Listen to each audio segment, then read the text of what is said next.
مجھے جا کے نا آگے ایک ٹیچر سے ملوایا جو سر اسحاق گجر صاحب ہے. تو انہوں نے کہا کہ جی یہ بچہ ہے یہ کراٹے کرنا چاہتا ہے. تو سر نے مجھ سے پوچھا کہ جی آپ کراٹے کرنے آئے ہو؟ میں نے کہا جی میں کراٹے کرنے آیا ہوں. تو کہتے ہیں آپ نے پیرنٹ سے پوچھا ہے؟ میں نے کہا جی وہ مجھے چھوڑ کے گیا ہے. ایسے ہی ہم نے وہ کیا. اس دن سے دوسرے دن میں نے کراٹے سٹارٹ کر دی اور کراٹے سٹارٹ کرتے کرتے آج آپ کے سامنے بیٹھا ہوں.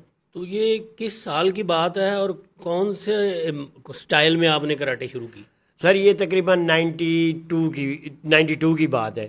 تو وہاں ایک شوتوگن کراٹے سینٹر جو مارلوز ڈریگن مارشل آرٹ سینٹر کے نام سے ایک کلب تھا. جو شفیق مارلو صاحب جی شفیق مارلو صاحب کے نام سے تھا. تو وہاں اسحاق گجر صاحب شفیق مارلو صاحب کے جی اسحاق گجر صاحب شفیق مارلو صاحب کے اسٹوڈنٹ تھے. تو انہی کے نام سے بھی انہوں نے کلب کھولا ہوا تھا.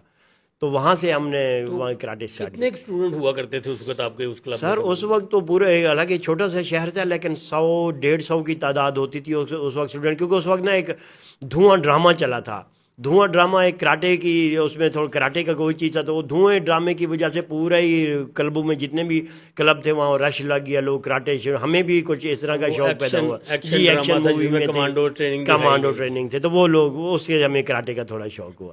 اچھا تو آپ کے کون کون سے اساتذہ تھے جنہوں نے ابتدائی طور پر آپ کی تربیت کی؟ سر میرے اساتذہ میں سے جناب وسیم رضا بھٹا صاحب تھے جنہوں نے وہ پولیس میں ہوا کرتے جی وہ پولیس میں ہوا کرتے تھے. اور وہ بہاول پور سے اسپیشل ہمیں احمد پور شہر کے ہمیں ٹریننگ دینے آتے تھے. کیونکہ وہ سارے اسحاق گجر صاحب کے کلیگ تھے. تو اسحاق گجر صاحب ان کو اکثر بلایا کرتے تھے. تو وہ آ کے ہمیں ادھر احمد پور میں ٹریننگ دیتے تھے. ان کے ساتھ میرے سینئر جو ٹیچرز بھی ہیں اور میرے کلیگ بھی تھے. ملک محمد طارق ہیں جو اب بھی ریلوے کے کوچ ہیں.